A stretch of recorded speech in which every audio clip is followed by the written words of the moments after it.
Welcome to the discussion. My guests today are Jill Singer, Vice President for National Security at AT&T Public Sector. Jill, welcome to the program. Thank you. Thanks for having us here. And Richard Durand, Client Vice President for National Security, AT&T Public Sector. Richard, welcome to the program. Thanks, Jason. Glad to be here.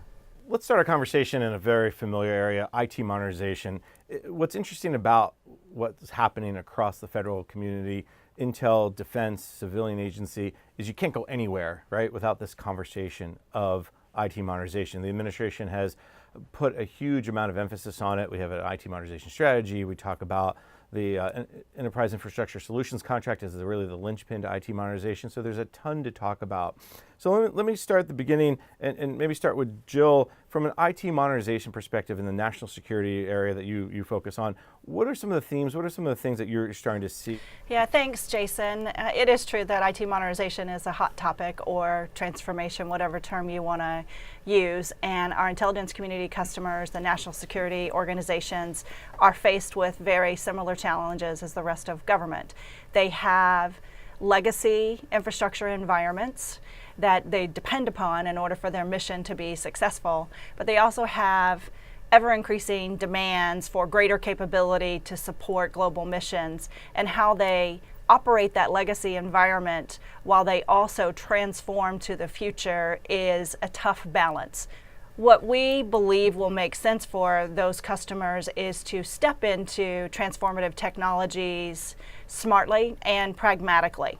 Don't try to change or overhaul your entire network at once while you're going through a transformation, but do it a step at a time, and do it from the outside edge in, or do it from the core of the network to the outside, so that your mission can still operate and that the customers that you're supporting inside your agency are still comfortable that your infrastructure will indeed meet their needs.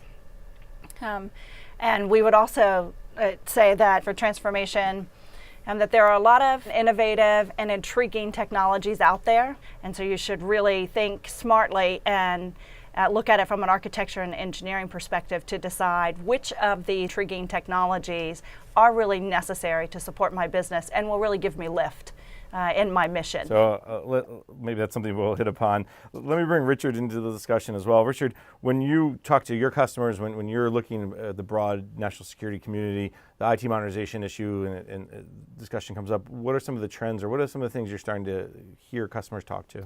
Well, Jason, most of our customers have been very forthright with us that they're going to need to do more with less.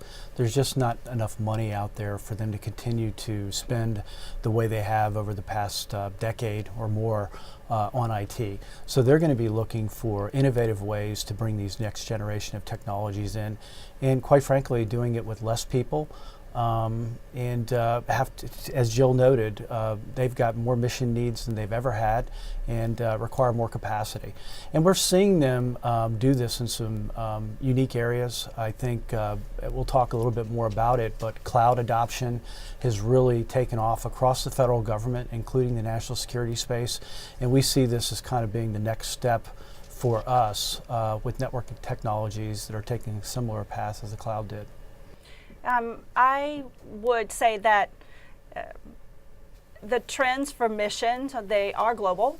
The space that we support, national security intelligence community, they have global missions. They, like everyone else, have seen a demand for bandwidth increase because their applications need and their data need to be available at the speed of mission from generally any place in the world. And that the premise upon which iSight was created to do in common what's commonly done is still there. You would not want to serve up 5 different networks to a particular location or a building if you could actually be more efficient and serve one high-side, top secret network that multiple agencies could use. And we are seeing the evolution continue towards common activities. Maybe they're more federated than they are one single activity. That federation is driven by even though it's one intelligence community, there are still some unique requirements and some unique needs from agency to agency. And so the federated approach is viable and will generate improved mission capacity as well as drive efficiency or greatest use of every dollar available, even though it might not look like just one solution for the entire community.